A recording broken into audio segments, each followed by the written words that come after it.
آج انشاءاللہ عز و جل آپ کو اللہ الصمد کی تسبیحات کے ساتھ انا اعطیناک الکوثر انشاءاللہ عز و جل اس عمل کے ساتھ آپ کو کچھ قرآن مجید کے آیات کے وظیفے بتائے جائیں گے۔ آپ سے گزارش ہے اپنے قیمتی وقت میں سے کچھ لمحات نکال کے ویڈیو کو واچ کریں۔ اللہ تعالیٰ آپ کو دنیا آخرت میں کامیابیاں اور بلائیاں عطا فرمائے۔ السلام علیکم ورحمۃ اللہ وبرکاتہ۔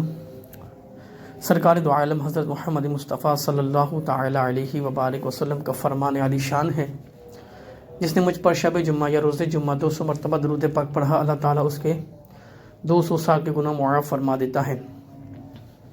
اللہ تعالیٰ کی بارگاہ میں دعا ہے کہ کثرت کے ساتھ سرکار دو عالم صلی اللہ تعالی علیہ وبارک وسلم کی ذات اقدس پر درود پاک اور درود و سلام پڑھنے کی سعادتیں اور توفیق عطا فرمائے۔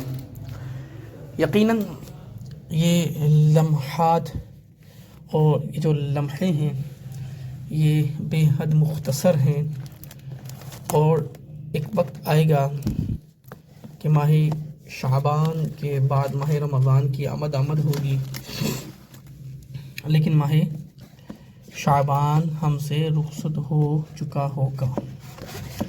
اب ہمیں چاہیے کہ ماہ شعبان المعظم میں ہمیں کیا کیا ایسے اعمال کرنے چاہیے جس کی وجہ سے ہم دنیا اور آخرت میں سرخرو ہو جائیں، کامیاب ہو جائیں۔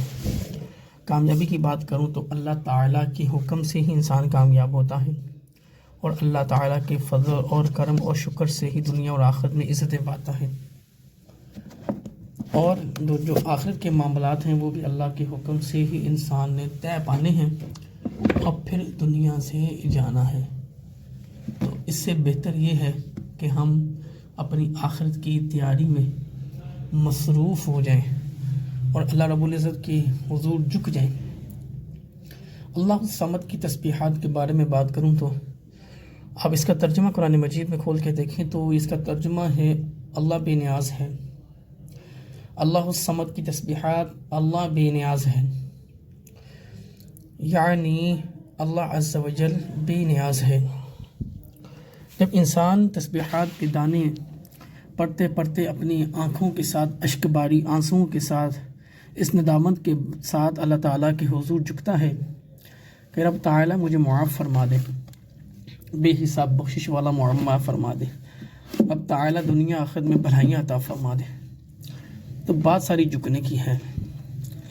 اکڑے ہوئے پودے کو بھی کبھی پھل نہیں لگتا، اس لیے ہمیں چاہیے کہ ہم اللہ کے حضور جھکیں، اور جھکنے کے بعد ہم اپنی سچی توبہ کی دعا مانگیں اور استغفار کریں۔ رب تعالی ہمیں خوب بخشنے پر قادر ہے، مغفرت دینے پر قادر ہے، دولت دینے پر قادر ہے، عزت دینے پر قادر ہے، اولاد دینے پر قادر ہے۔ ہمیں اللہ کے حکم سے اللہ ہر چیز دینے پر قادر ہے۔ ان اللہ علی کل شیء قدیر۔ تو اب چلتے ہیں سورہ کوثر کی طرف۔ اللہ الصمد کی ایک تسبیح 100 دانوں کی پڑھ لیجیے گا۔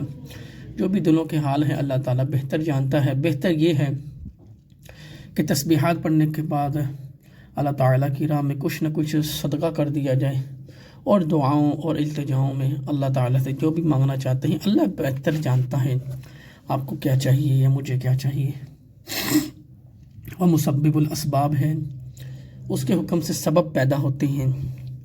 تو سورہ کوثر کی بات کی جائے تو یہ مکی ہے، یعنی مکہ میں نازل ہوئی ہے۔ تو اس میں فرمایا گیا کہ اے محبوب، بے شک ہم نے تمہیں بے شمار خوبیاں عطا فرمائی۔ اللہ تعالیٰ اپنے پیارے حبیب صلی اللہ تعالی علیہ وبارک وسلم سے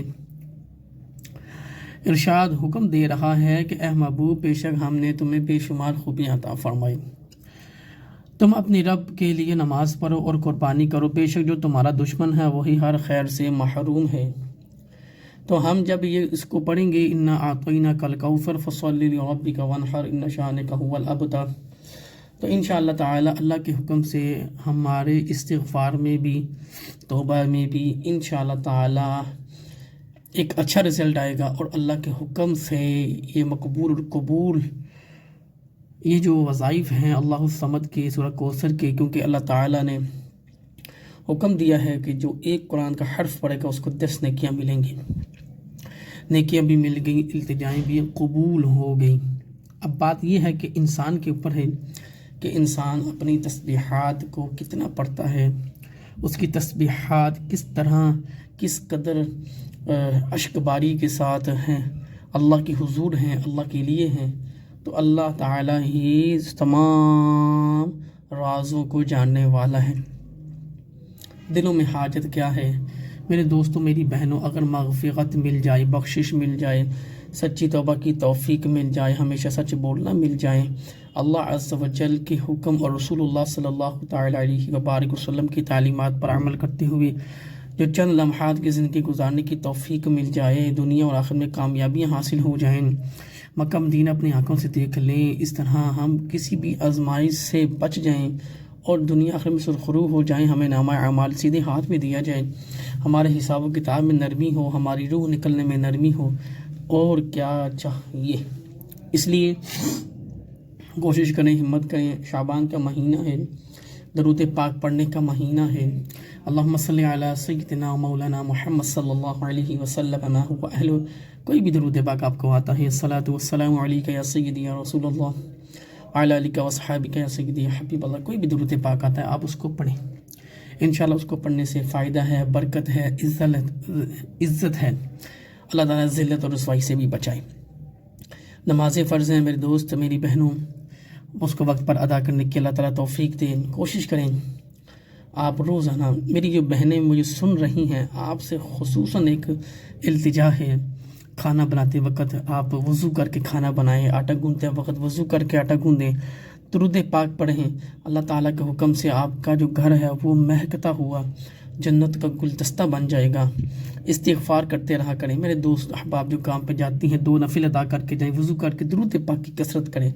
یقین مانیں، اگر ایک سیٹ ہے اس نے آپ کو مہینے کے بعد 30,000 دینا ہے، تو ایک آپ درود پاک اگر آپ 30,000 پڑھنا شروع کر دیں تو کیا ہی بات ہو جائے، ہر مہینے کا 30,000 یعنی روزانہ 1,000 مرتبہ درود پاک تو اللہ تعالیٰ کی بارگاہ میں قبول اور مقبول ہے، خوشیوں کے ساتھ آپ کو بے شمار اللہ تعالیٰ نے نعمتوں سے نوازے گا اور نوازتا بھی ہے۔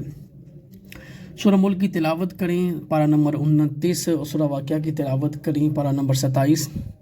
اذا وقعت الواقعہ لیس لوقعتها کاذبہ، انشاءاللہ کبھی فاقہ نہیں ہوگا، قبر میں کبھی اندھیرا نہیں ہوگا، اللہ تعالیٰ سچ بولنے کی توفیق دے۔ تبارک الذی بیدہ الملک وہو علی کل شیء قدیر۔ یہ 2 سورتوں کو معمول بنا لیں، بعد نماز عشاء روزانہ ڈیلی بیس پر پڑھیں، اپنے بچوں کو بھی سکھائیں۔ تو ہمیں انشاءاللہ تعالی ملتے ہیں اگلی ویڈیو میں، چینل کو لائک شیئر سبسکرائب کریں۔ جمعرات کا دن ہے، تسبیحات پڑھیں، رو رو کر دعائیں کریں، اللہ تعالی ہماری استغفار کو قبول فرمائے، اللہ الصمد کی سورہ کوثر کی تسبیحات کو قبول فرمائے، اللہ تعالی اپنے محبوب کا صدقہ بے شمار نعمتوں سے ہمیں مزید نوازے۔ وما علینا الا البلاغ المبین۔